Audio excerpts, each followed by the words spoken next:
And ladies and gentlemen, Afghanistan has its own history, culture, languages, diversity.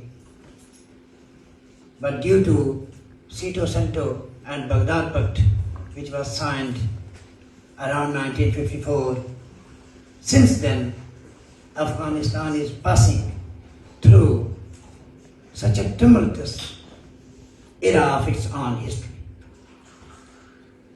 The people have been colonized, resources looted, plundered, millions died, and millions were forced to leave their lovely homeland. And that's the tragedy with Afghanistan. We can say that we are the victims of geography, and we were colonized because of our natural resources that have been attracting international powers from that long time. But the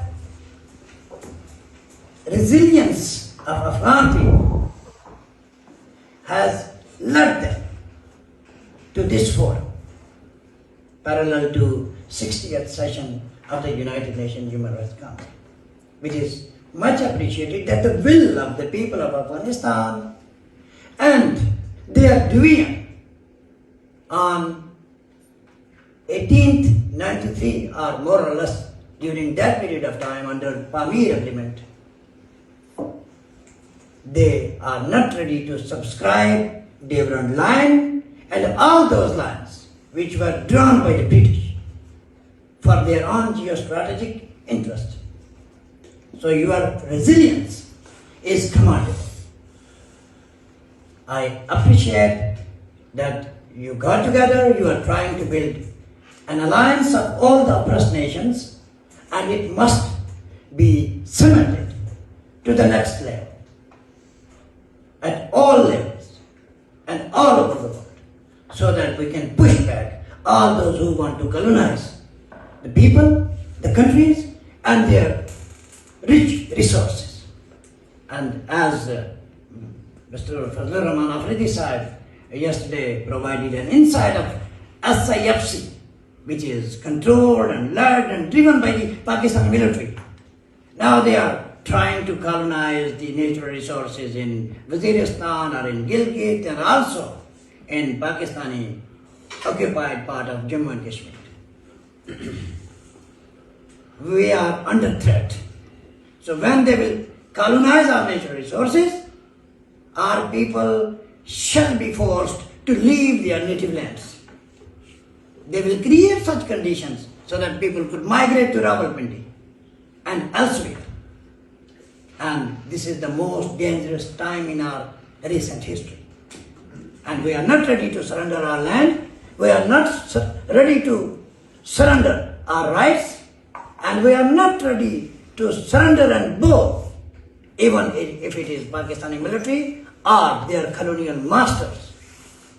It is our right to stand for our life, liberty, and ownership of our natural resources, which are guaranteed under United Nations General Assembly on 1962, the ownership of the natural resources.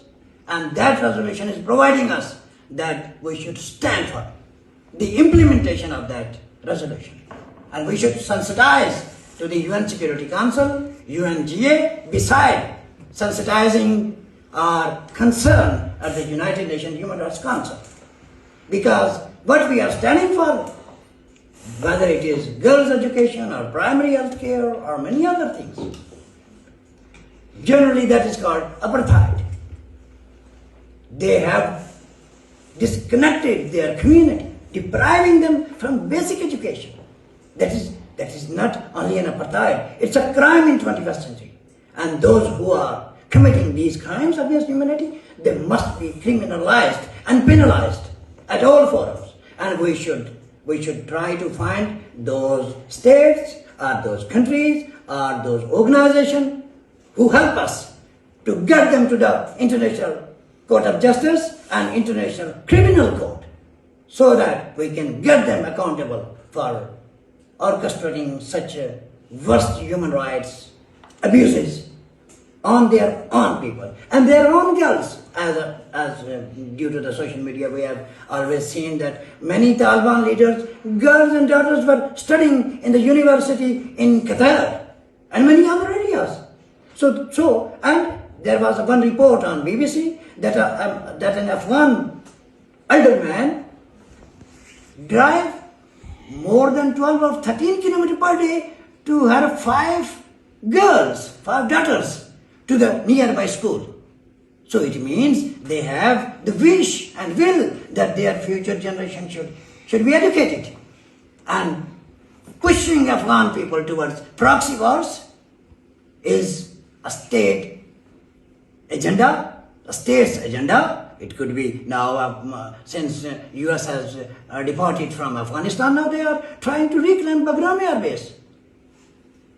And they are trying to make another great game, another war, and Pashtun people should not become the fodder and scapegoat of those ghost wars which are imposing on us. So, once again, thank you very much for this time.